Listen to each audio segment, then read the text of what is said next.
Dinner কিংবা ব্রেকফাস্টে 5 মিনিটের মধ্যেই কিন্তু এরকম একটা মিল রেডি করে ফেলতে পারবে। এখানে আমি প্রোটিন হিসেবে দিয়েছিলাম একটা ডিমের অমলেট, ভিটামিন মিনারেলসের জন্য ফ্রুটস এবং কার্বোহাইড্রেটের জন্য ছিল পাস্তা ভালোভাবে সেদ্ধ করে বাটারে হালকা ফ্রাই করে নেওয়া হয়েছে। সো হেলদি ফ্যাটটাও কিন্তু এখানে অ্যাড হয়ে গেল এবং সবশেষে আমি এতে অ্যাড করেছি আলমারাইয়ের ক্রিম চিজ, আর এটা খাবারের পুষ্টিগুণ এবং টেস্ট দুটোই বাড়িয়ে দিয়েছে।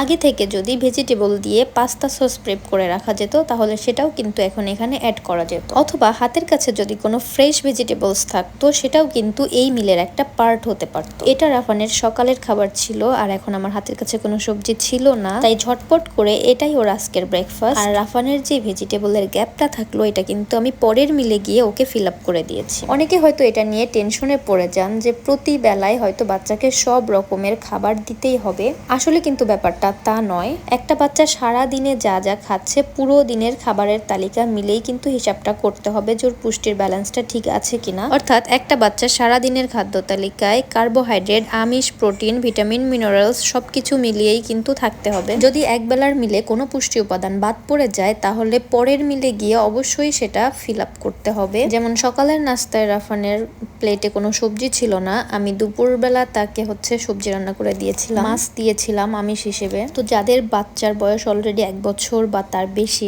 অবশ্যই কিন্তু আপনারা এই বিষয়গুলো লিস্ট করবেন। আপনি সারাদিনে বাচ্চাকে কি কি খাবার দিচ্ছেন, সেই খাবারগুলোর মধ্যে বাচ্চা কি কি পুষ্টি উপাদান পাচ্ছে, প্রতিদিনের খাবার থেকে বাচ্চা আমিষ, প্রোটিন, কার্বোহাইড্রেট, ভিটামিন, মিনারেলস সবকিছু পাচ্ছে কিনা, এই বিষয়গুলো অবশ্যই কিন্তু খেয়াল রেখে তারপর বাচ্চাকে খাবার পরিবেশন করতে হবে। একজন আপু আমার কাছে জানতে চেয়েছেন, আপু আমরা তো নিরামিষ বুঝি, পরিবারের সবাই আমরা নিরামিষ খাই, তো বাচ্চার খাবারে আমরা কিভাবে আমিষ, প্রোটিন এগুলো ব্যালেন্স করব। আসলে আমাদের অনেকেরই ধারণা যে আমরা শুধু মাছ মাংস থেকে আমিষ প্রোটিন পেতে পারি। আসলে আমরা কিন্তু উদ্ভিদ থেকেও আমিষ প্রোটিন পেতে পারি। প্রোটিনের উৎস হিসেবে কিন্তু আমরা মাংসের পরিবর্তে ডাল, ছোলা, রাজমা এগুলো খেতে পারি। এরপর আমরা দুগ্ধজাত খাবার থেকে যেমন পনির, চিজ, গ্রিক ইয়োগার্ট এগুলো থেকে কিন্তু প্রচুর পরিমাণে প্রোটিন পেতে পারি। আমরা আমাদের খাদ্য তালিকায় বিভিন্ন ধরনের বাদাম ও বীজ রাখতে পারি, যেমন মিষ্টি কুমড়ার বীজ, চিয়া সিড। এতে প্রোটিনের পাশাপাশি ওমেগা 3 ফ্যাটি অ্যাসিডও থাকে। চীনাবাদাম, কাঠবাদাম, কাজু বাদাম এগুলো প্রোটিনের পাশাপাশি স্বাস্থ্যকর ফ্যাটও প্রোভাইড করে। এছাড়াও কিন্তু কিনোয়া, ওটস, সয়া এগুলো থেকে কিন্তু প্রচুর পরিমাণে প্রোটিন আমরা পেতে পারি। সো যারা নিরামিষভোজী আছেন অথবা যারা মাছ মাংস খেতে একদমই পছন্দ করে না যেসব বাচ্চারা, তাদের খাদ্য তালিকায় নিয়মিত এই খাবারগুলো কিন্তু রাখতে পারেন। আর খাবারের পাশাপাশি প্রচুর পরিমাণে পানি খেতে হবে। ঘরে বাহিরে যেখানেই থাকেন পানি কিন্তু সবসময় সাথে রাখতে হবে। আপনি বাচ্চা হন বা বড় হন, এইরকম একটা মামপট থাকলে কিন্তু যে কেউ পানি খেতে চাইবে। আপনার স্কুল গোয়িং বেবি থেকে শুরু করে স্কুল, কলেজ, ইউনিভার্সিটির স্টুডেন্ট থেকে শুরু করে কর্মজীবী মহিলা বা একজন ব্যস্ত মা হিসেবে এই মামপটটা কিন্তু আপনার ভীষণ কাজে আসবে।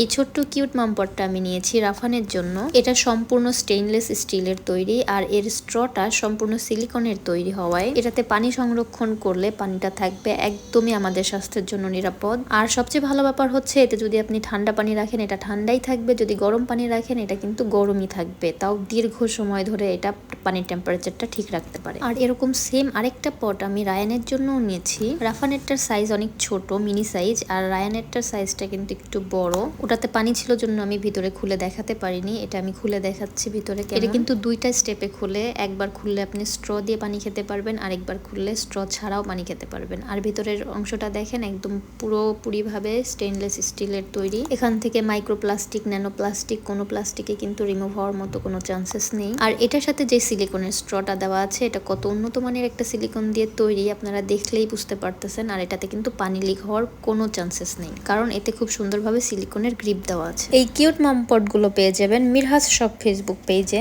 আপনাদের সুবিধার জন্য আমি পেজটি ক্যাপশনে মেনশন করে দিব। আপনাদের যদি আরো কোনো প্রশ্ন থাকে তাহলে ওদের পেজে নক দিয়ে জেনে নেবেন। আর এই তো কথা বলতে বলতেই রাফানের ব্রেকফাস্ট অলমোস্ট কমপ্লিট হয়ে গিয়েছে।